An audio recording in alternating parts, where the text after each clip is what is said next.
తమ స్వార్థం కోసం పనిచేస్తా ఉన్నారు.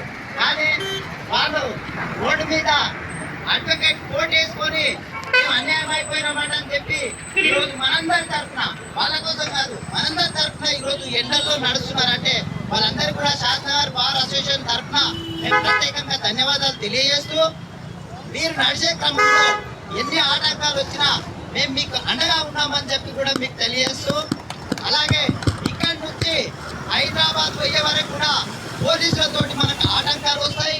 పోలీసులు అడ్డుకునే క్రమం చేస్తారు. ఆరాంపేర్ పోయే వరకు శంషాబాద్ దాటినాక మన మీద ఎక్కువగా కుట్రలు చేస్తారు పోలీసులు.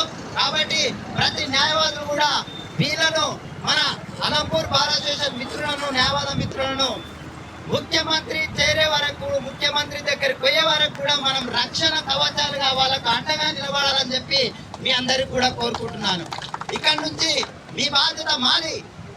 మా శాసనసభ న్యాయవాదులను మీ అలంపూర్ వాళ్ళు చాలా గౌరవిస్తారు. మాకు బార్ కౌన్సిల్ ఎలక్షన్లలో కూడా మాకు షాద్నగర్ కు 3వ ప్లేస్ ఇచ్చిర్రు. మీ అందరికి కూడా ప్రత్యేకంగా గద్వాల బార్ అసోసియేషన్ కు, అలాగే అలంపూర్ బార్ అసోసియేషన్ కు ప్రత్యేకంగా ధన్యవాదాలు తెలియజేస్తూ, ఈ ప్రొటెక్షన్ యాక్ట్ అమలయ్యే వరకు కూడా, మన అడ్వకేట్లకు రక్షణ వచ్చే వరకు కూడా ఈ ఉద్యమానికి అందరం మద్దతుగా ఉంటూ మన న్యాయవాదుల తరఫున మనందరం కూడా అడుగు ముందుకేయాలని చెప్పి ఈ అవకాశం ఇచ్చిన పెద్దలందరూ కూడా ధన్యవాదాలు తెలియజేస్తూ నేను మీకు తోడుగా ఉంటానని చెప్పి సెలవు తీసుకుంటున్నాను. థ్యాంక్ యూ సంగమేష్ గారు. ఇవాళ పాదయాత్ర ఇప్పుడు ఇంకా 10 కిలోమీటర్లు వేసింది కాబట్టి అది కూడా 2 hours అవుతుంది వాళ్ళకు. దాన్ని కూడా కొంచెం దృష్టిలో పెట్టుకోవాలి మనము. ఇప్పుడు 1 నిమిషం నరేష్ మాట్లాడి 1 నిమిషం మాట్లాడండి.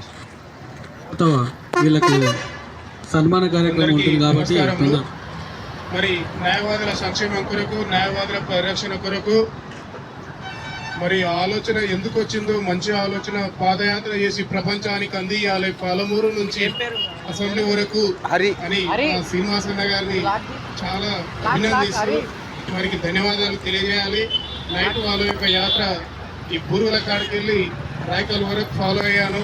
వాళ్ళ వెనుక ఒక మూగజీవి కుక్క ఫాలో అయ్యింది. చాలా నాకు ఆశ్చర్యం అనిపించింది. ఎంత చేసినా డిస్కనెక్ట్ అయితే లేదు. మళ్ళీ అది డిస్టర్బ్ అయితే వీళ్ళ యాత్రకు కొంచెం రీకనెక్ట్ చేసి ఇచ్చాను. ఈ మూమెంట్ నేను ఎప్పుడు మర్చిపోలేదు. దానికి సాక్షి మన అధ్యక్షుడు వేణుగోపాల్. విషయం చిన్నది కావచ్చు కానీ మన పనికి విజయం అనేది నేను భావిస్తున్నాను. నిజంగా తప్పకుండా పాలమూరులో ప్రారంభమైన పని ప్రపంచానికి ఎరుగుతుంది. అది మన న్యాయవాదుల రక్షణ చట్టం వస్తుందని నేను తప్పకుండా భావిస్తున్నాను. తప్పకుండా మనకు న్యాయవాదుల రక్షణ చట్టం వస్తుంది. మరి అట్లాగే వివిధ బార్ అసోసియేషన్ల నుంచి వచ్చినటువంటి కార్యవర్గాలు మరియు అడ్వకేట్లు వాళ్ళందరూ కూడా ఈ యొక్క యాత్రలో